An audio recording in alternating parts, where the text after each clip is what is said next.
students, how are you all? Today we are going to learn a new poem, The Ant and the Cricket.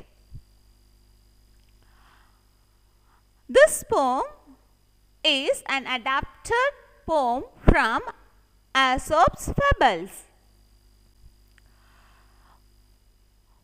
The poem tells us the story of a careless cricket who was busy in singing only and never thought and did anything for his future, and an ant who was very sincere to his work and thought and did for the future. The ant lived with self-respect even in harsh time, while the cricket had to beg and could not survive harsh hour of winter.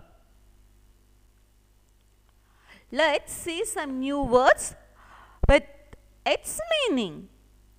Accustomed to, addicted to, in habit of. For example, he is accustomed to sit idle.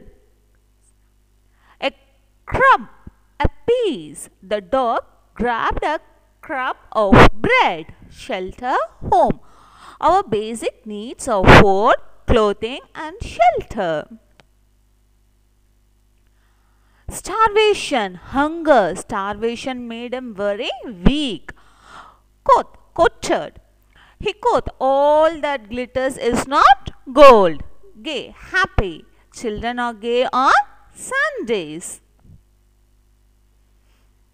A fable is a story, often with animals as characters, that conveys a moral. This poem about an ant and a cricket contains an idea of far-reaching significance, which is as true of a four-legged cricket as of two-legged one. Surely you have seen a cricket that has two legs. A silly young cricket, accustomed to sing through the warm sunny months of gay summer and spring, began to complain when he found that at home his cupboard was empty and winter has come.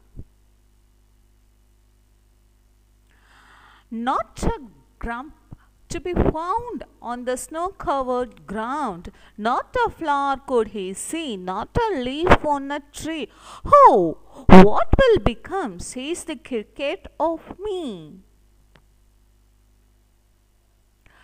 At last, by starvation and famine made bold, all dripping with wet and all trembling with cold, away he set off to a mystery ant to see if to keep him alive he would grant.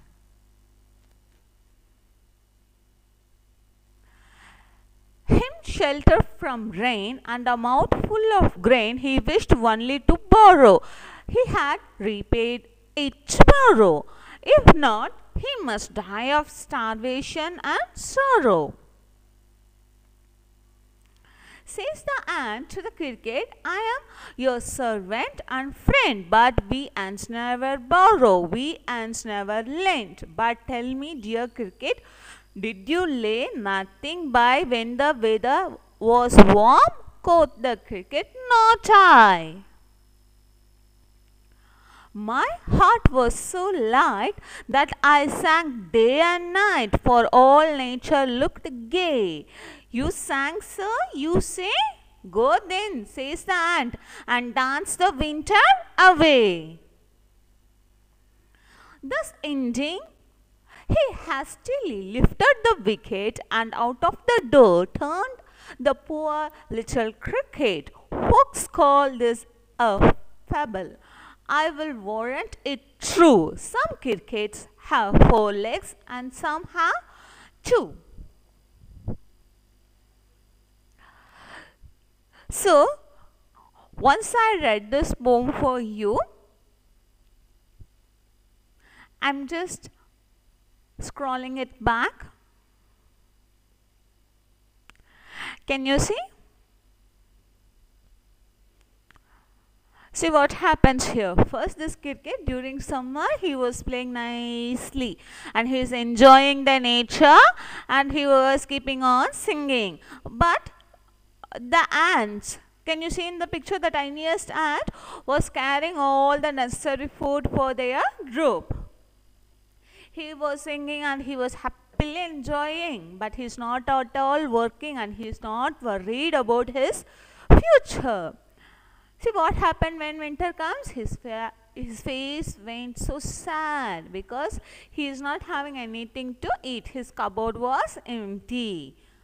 So what do you think about it?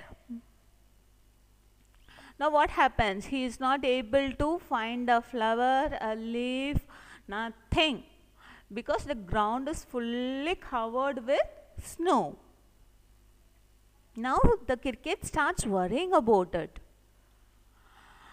So what happened one fine day? The cricket himself felt, oh no, if I went along with this hunger, what will happen to me? I may die. Like that he was thinking. And one thing what happens, he is getting himself bold and courageous. He went to ant and he is asking for what? For food and shelter. Let's see what is the ant's reply. See, the ant is refusing because the ant knows that cricket was always singing and he is not at all working very hard. So now the ant told, no, we won't lend. See, what are you doing when the weather was warm? He told, no, not I was just singing the songs and enjoying the nature. Now what happens? The ant refuses and the ant is telling, you sang, sir? Okay, now go and dance the winter away. So what is the meaning of here? And dance the winter away. The ant is refusing to accept the cricket in their homes and it is asking the cricket, you sang nicely in the summertime, now you go and dance in the winter. That's all we can do. Nobody will help you if you are not working hard today. You have to be very thoughtful towards tomorrow or the future.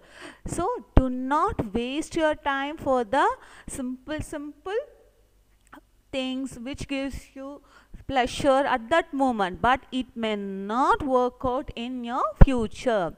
The lesson from this poem is, you should always be very thoughtful and be hardworking and do not borrow from others. Keep yourself self-respected.